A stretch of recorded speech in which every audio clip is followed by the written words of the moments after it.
মহাখালী যান, গাবতলী যান, একটা জায়গাতেও চাঁদাবাজি দখলবাজি একটা বন্ধ হয় নাই। বিএনপির নাম ভাঙিয়ে চাঁদাবাজি দখলবাজি করছে। বিএনপি তো বলে দেয় নাই যুবক অপরাধ করবে তারে ধরা যাবে না। বিএনপি নাম অনেকেই ব্যবহার করে বিএনপিকে খাটো করার জন্য। যদি চাঁদাবাজি হয় তাহলে সেই চাঁদাবাজদের ধরেন, ধরার দায়িত্ব পুলিশের, ধরার দায়িত্ব সরকারের। মহাখালী যান, গাবতলী যান, একটা জায়গাতেও চাঁদাবাজি দখলবাজি একটা বন্ধ হয় নাই। জোর দখল করে কমিটি হয়ে তারা সমিতি চালাচ্ছে, পয়সা তুলছে। এমনকি আমাদের কিছু শ্রমিক ভাইরা দেখলাম এই ফুলবাড়িয়াতে চাঁদাবাজির বিরুদ্ধে তারা পরিষ্কার, যে তাদের ভিডিওটা দেখলাম, দেখাতে পারলাম আপনাদেরকে। স্লোগান ছিল যে ধরেন, আমি বলছি না আমার নামে কোনো স্লোগান দিতে, তারা একটা প্ল্যাকার্ড নিয়ে গেছিল যে এই ভিপি নুরের ঘোষণা চাঁদাবাজি চলবে না, গণ অভ্যুত্থানের চেতনা দখলবাজি চলবে না, এই স্লোগান দিয়ে ওখান থেকে মিছিল ঘুরাই নিয়ে আসতেছিল।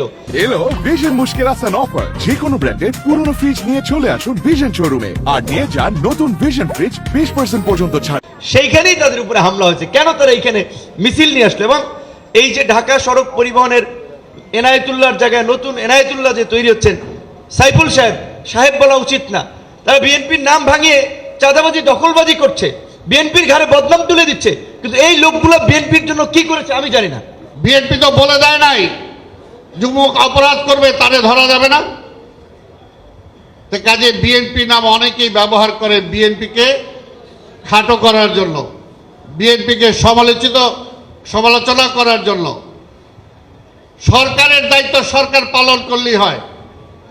যে যেখানে অপরাধ করবে তাকে আইনের আওতায় নেবে। এখন পর্যন্ত কেন আজকে এই সড়ক পরিবহনের সিন্ডিকেট কেন ভাঙা হচ্ছে না? এখনো যদি চাঁদাবাজি হয় তাহলে সেই চাঁদাবাজদের ধরেন,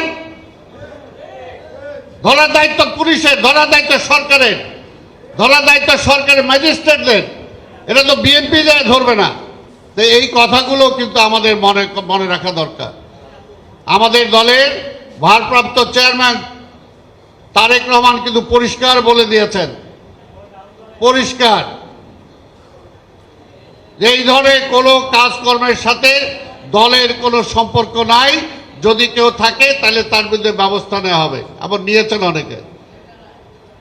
এরকম থাকলে ধরেন, বলেন দলকে অ্যারেস্ট করেন। আসল জায়গায় ভূত বৈশা আছে, সেই ভূত না সরাইলে হবে না। আওয়ামী লীগের ভূত এখনো সব জায়গায় বৈশা আছে। তো আওয়ামী লীগের ভূতের কাঁধে ভর করে যদি আপনি পরিবর্তন করতে চান, সংস্কার করতে চান, তাহলে তারাই তো করতে দিবে না।